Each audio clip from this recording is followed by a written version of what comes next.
Hola amigos. Dicen por ahí, que alguien le preguntó a la computadora de Amazon: Alexa, ¿cuándo comienza la Tercera Guerra Mundial? Su sistema de inteligencia artificial respondió: la Tercera Guerra Mundial comienza el 23 de noviembre de 2023 a las 18:05, luego de que Rusia lanza un ataque contra Alemania. Increíble. A nadie se le habrá ocurrido preguntarle: Alexa, ¿qué es la OTAN? Yo me imagino que la respuesta sería: la OTAN es un holograma. Seguramente la respuesta que tendría en mente Erdogan, sí lo sabrá él. Atentos a los acontecimientos, porque Erdogan instó a no confiar en este Occidente, y resulta que Turquía lleva por lo menos 80 años en la OTAN, y ahora se ha percatado que la OTAN solo es un conglomerado de oligarcas en la sombra. Y yo digo, para defender a las oligarquías. Dijo Erdogan que no se puede confiar en el gobierno de los estados occidentales, e instó a no confiar en este Occidente. El presidente turco hizo tal declaración en una reunión con representantes de la juventud. Le preguntamos a Grecia por qué construyó bases militares. Nos dan una respuesta significativa: contra Rusia. ¿Y qué ha hecho para apoyar a Ucrania si está en contra de Rusia?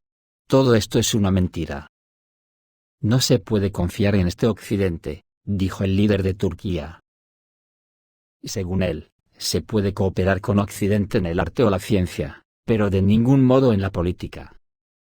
Erdogan recordó que durante muchos años Bruselas no ha podido resolver definitivamente el tema de su entrada en la Unión Europea. El candidato a la pertenencia a la Unión Europea ha estado intentándolo desde 1999. Más temprano, el líder turco advirtió que la militarización griega de las islas en el Egeo Oriental podría terminar en un desastre. Las relaciones entre Ankara y Atenas se han agravado recientemente debido a disputas territoriales. Turquía y Grecia no pueden ponerse de acuerdo sobre zonas en esas aguas. Conclusión: si eso dice el mayor ejército de la OTAN después de Estados Unidos, ya nos contarán, ¿qué es la OTAN, aparte de lo dicho antes?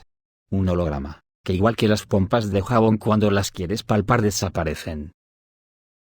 No sé qué le habrán metido en la cabeza a Alexa para decir eso, pero también el presidente bielorruso, Lukashenko, insta a su gente a prepararse para la guerra.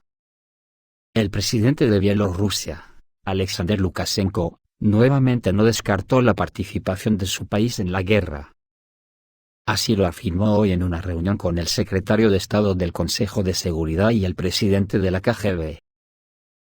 En cuanto al Ministerio de Defensa, probablemente ya nos hemos acercado varias veces a la mejora de las actividades de nuestro ejército. Esto es natural dependiendo de cómo se desarrollen los acontecimientos, cómo será la guerra futura. Si Dios no lo quiera, sucede. Probablemente 5 veces hemos mejorado la estructura de las actividades de nuestro ejército. Recientemente tomamos una decisión sobre el Ministerio de Situaciones de Emergencia, creo que en serio y durante mucho tiempo. Nuestras tropas fronterizas son probablemente la estructura adecuada para tal fin. Tienen en cuenta tanto la experiencia de la era soviética como la situación que nos rodea, dijo Lukashenko. A finales de mayo, Lukashenko pronosticó que Bielorrusia enfrentaría una presión económica, política e incluso militar sin precedentes y prolongada como parte de la confrontación global entre Europa y la OTAN con Rusia, y ordenó el traslado de tropas desde la frontera occidental a la frontera con Ucrania. Sobre este aspecto recuerdo que en el vídeo hace unas semanas, ya dijimos que Lukashenko dijo que si el ejército polaco ponía un pie en Polonia, Bielorrusia entraría en Ucrania para luchar contra los polacos. Y sobre el devenir de la guerra, decir que ya hace 2 años desde que Putin ordenó que todas las industrias de Rusia se pusieran a fabricar armamentos si fuese necesario, sin importar de quién fuese la fábrica. Pues bien, hoy hemos conocido que Rusia está fabricando armas de forma masiva. Durante las 24 horas del día 3 relevos. En Estados Unidos la prensa ya empieza a reconocer que tanto la administración estadounidense como los gobiernos occidentales de la OTAN han sobreestimado claramente la escala de la indignación internacional por la invasión de Rusia en Ucrania, así como su capacidad para obligar a otros países a unirse a la campaña antirrusa. donde por cierto la desbandada es manifiesta, y buena prueba de ello son las palabras de Erdogan, y eso que antes nadie sabía si subía o bajaba las escaleras cuando se lo cruzaban. Los gobiernos de todo el mundo dudan sobre este tema. Y están aún menos dispuestos a apoyar sanciones duras a instancias de Estados Unidos, tal como señala el columnista T. Carpenter, en un artículo para The American Conservative. No hay apoyo para las sanciones, excepto para la OTAN y los aliados estadounidenses dispersos por Asia.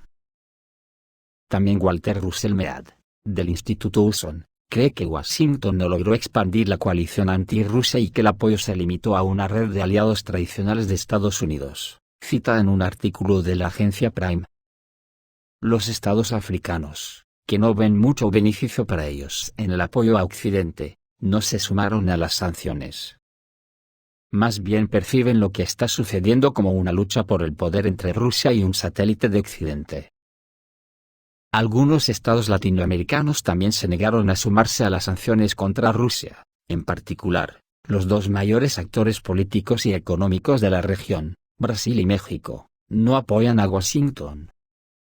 Tampoco India y China apoyaron las sanciones y se negaron rotundamente a imponer sanciones económicas. Además, los ataques groseros de Washington contra otros países con amenazas de imponer sanciones son completamente ineficaces. Washington amenazó a Pekín por el hipotético apoyo que China podría brindar a Rusia. Pero, de hecho, solo logró que estas amenazas asustaran a Tailandia, Indonesia, y a varios otros estados del este de Asia. Sin embargo, susto no significa capitular ante las demandas de Washington, enfatiza el artículo. El autor también señala que la posición de Estados Unidos es un ejemplo de libro de texto de hipocresía egoísta, dada la larga lista de invasiones occidentales de otros estados. Lo que está sucediendo debería tranquilizar a los líderes estadounidenses, pero no parece que la Administración y el Departamento de Estado se hayan dado cuenta, señala el artículo. Y después del pronóstico de Alexa, está todo el planeta en un vilo, porque la inflación y la falta de suministros en las economías de la OTAN empezarán a sucumbir ante los ciudadanos. Y eso que dicen que Rusia, enzarzado como está con la guerra, todavía no ha empezado a aplicar sanciones económicas duras como respuesta a las de la OTAN. Porque mira que es curioso que salga el pronóstico de Alexa, diciendo que el primer ataque será en Alemania, y ayer nos enteramos que en Alemania estaba el centro de decisiones para la guerra de Ucrania, donde Rusia amenazó con atacarlos donde se encuentren. Lo de Alexa, ¿será coincidencia?